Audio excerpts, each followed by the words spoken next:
Desde que tengo uso de razón he escuchado a diferentes políticos allá en México hablar de que están tomando decisiones para apoyar la economía familiar. Y ahora es el turno del actual presidente Felipe Calderón, quien le abre las puertas libre de impuestos a la importación de alimentos como maíz, arroz, trigo, soya. Pero ¿a quién beneficia todo esto? Gabriel Huerta informa en Contexto. Ante el alza internacional en el precio de los alimentos, el presidente Felipe Calderón pidió nuevamente la unidad y solidaridad de los mexicanos para velar por el bienestar de las familias con mayores carencias. En especial las más pobres, frente al alza internacional en el precio de los alimentos. Como nunca antes, lo que pasa en el mundo tiene repercusiones en México. En un mensaje transmitido a nivel nacional, Felipe Calderón anunció la eliminación de aranceles a la importación de trigo, arroz y maíz y la reducción de los impuestos de importación de la leche en polvo. Además, aseguró que no se tolerará a especuladores ni acaparadores. Garantizaremos el abasto de productos básicos a precios justos. Porque nosotros vivimos de esto, al subirnos, incrementarnos aceite, frijol, arroz. Igualmente le subimos a la gente un pesito y la gente lo resiente y va para arriba todo. Beneficiará aproximadamente a 5 millones de familias de bajos ingresos. No nos alcanza. Yo no veo que sea una medida que nos favorezca a los demás. A la gran mayoría no.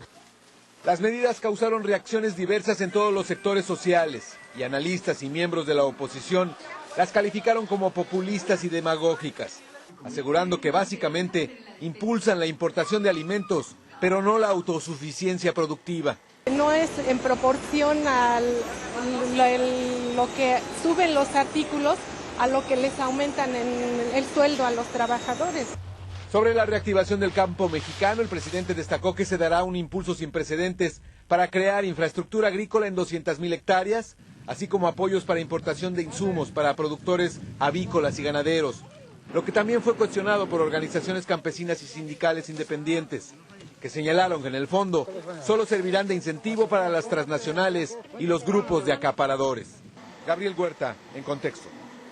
Esa es la información y tenemos aquí en vivo a Octavio Pescador, usted lo conoce, analista de UCLA. Octavio, muy buenas noches. Buenas noches, Rubén. Me da gusto que estés con nosotros. Octavio, a ver, mira, número uno, ¿el campo mexicano está desmantelado, sí o no?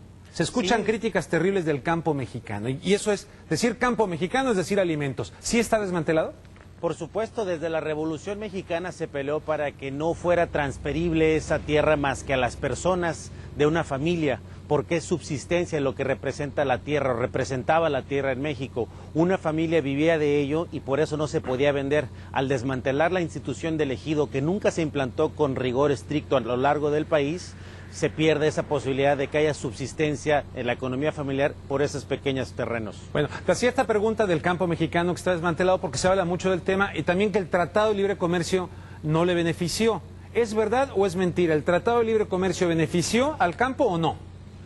Hoy en día estamos viendo un momento coyuntural muy sintomático de lo que hace 15 años venían diciendo. Va a ser muy riesgoso que se compita con los Estados Unidos en particular, pero con el mundo en general, con un campo que no tiene la misma infraestructura técnica, es decir, la maquinaria para producir a grandes volúmenes como se hace aquí o se hace en Europa, en México. Y entonces, al tener esa apertura, obviamente que los campesinos y la producción familiar, la producción pequeña que era la que caracterizaba al campo mexicano durante muchas décadas, se ve en desventaja muy amplia con estas producciones que son subsidiadas, por cierto, las europeas y las estadounidenses. Entonces, quienes decían y advertían ante la posibilidad de que en una economía globalizada México esté desmantelando su autosuficiencia alimentaria, va a ser dependiente alimentariamente del exterior. Mi pregunta es, ¿esto de la importación a estos alimentos sin impuestos que anuncia Calderón como solución, es como resultado que los mexicanos perdimos nuestra autosuficiencia alimentaria y que por lo tanto los críticos tenían razón? Por un lado es precisamente esa observación que se hizo hace años que esto sería la situación que viviríamos hoy en día. Pero por otro lado, hace años se había dicho, muchos años, que es mejor a una sociedad enseñarle a pescar que darle pescado. Y en este caso, al abrir la importación sin restricción alguna de alimentos, las redes de distribución y estructuras de producción interna se ven mermadas de acuerdo a los bajos costos de esta producción subsidiada. Ahorita hay una limitante, es decir, ahorita no se puede meter al día de hoy alimentos sin pagar un impuesto.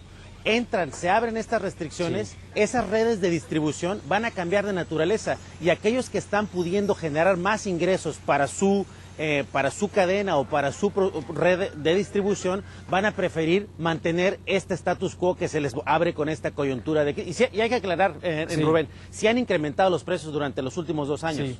Bueno, en síntesis, y para terminar, ¿cuál es tu opinión, tu análisis de lo que ofrece el señor Calderón para enfrentar esta crisis alimentaria a nivel mundial que dice lo que le pasa al mundo afecta a México?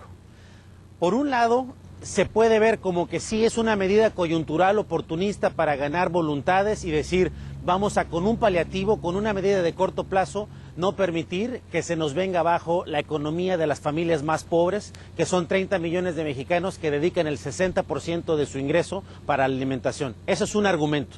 Por el otro lado, el argumento del gobierno es, tenemos 2 años en que han incrementado los precios de los alimentos básicos, en particular el maíz y el arroz y la leche, por otro lado, donde tenemos que ayudar a esta gente, si no se nos va a morir, y tenemos ya problemas de seguridad.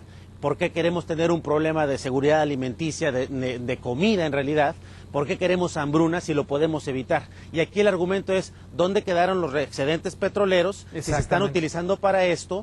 O, por un lado, y por el otro, Rubén, y es muy importante puntualizar a la gente, este incremento en los precios del maíz en particular, supuestamente está ligado a la producción de combustibles generados con maíz. Y entonces encadenan las dos carestías, por un lado la de combustibles y los precios de los energéticos, y por el otro lado los precios de los alimentos. Muy bien, Octavio, pues te agradezco muchísimo. Buenas noches, Rubén. Muy buenas noches. Gracias, Octavio Pescador, con este análisis. Yo nomás agregaría alguna reflexión sobre el tema. Esperar que solucione el problema las instituciones que han creado la crisis de alimentos es como pedir a un pirómano apagar el fuego. Que la gente pobre regrese al campo, brindarles el apoyo que actualmente dominan los monopolios agrícolas y de alimentos, sería pues verdaderamente parte de una solución sistemática y duradera a la actual crisis global de alimentos. ¿No lo cree usted?